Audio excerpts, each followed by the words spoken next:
84 वय झालं तरी माणूस थांबत नाही.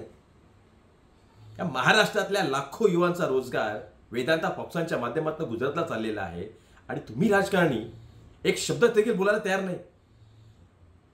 तोंडावर बोट ठेवून बसलेला आणि अपेक्षा करता की 84 वर्षाच्या माणसांनी घरी बसावं. लाज वाटली पाहिजे आपल्याला. स्वर्गीय यशवंतराव चव्हाणांचा तुम्ही वारसा सांगता.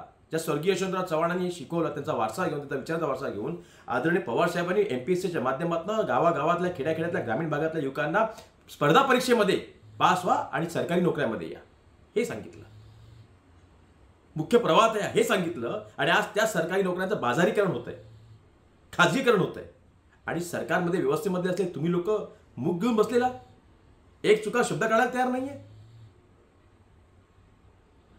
ज्या शेतकऱ्याच्या देठाला त्याच्या शेताच्या देठाला कोणी हात लावता कामा नये, वाकड्या नजरेने पाहता कामा नये, अशी मानसिकता ज्या छत्रपती शिवरायांची या महाराष्ट्रामध्ये होती, स्वराज्यामध्ये होती, आज तो शेतकरी त्याच्या शेतमालाला गेलो हवालदिल झालेला आहे आणि तुम्हाला साधं चक्क बघता येत नाही. मग नाशिकला कांद्याच्या भावासाठी रस्त्यावरती उतरणार नाही तर काय करणार आणि का उतरू नये? या देशाची राज्यघटना पायदळी तोडली जाते, पायमल्ली केली जाते.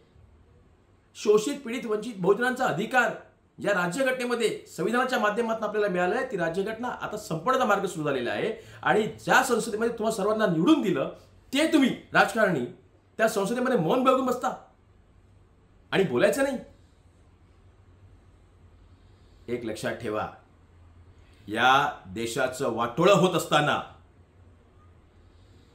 उघड्या डोळ्याने बघत बसून, तमाशा बघत बसून घरी बसण्यापेक्षा मी तुम्हाला आज सांगतो की शरद पवार साहेब 84 काय 104 वर्ष झाले ना तरी ते रस्त्यावरती उतरतील आणि तुमच्या छतड्यावरती बसून जनसामान्यासाठी, बहुजनासाठी, शोषित पीडित वंचितांसाठी, त्यांच्या न्याय हक्कासाठी लढतील. हे लक्षात ठेवून चाला, हे आम्ही सांगतोय. ABP माझा, उघडा डोळे बघा नीट.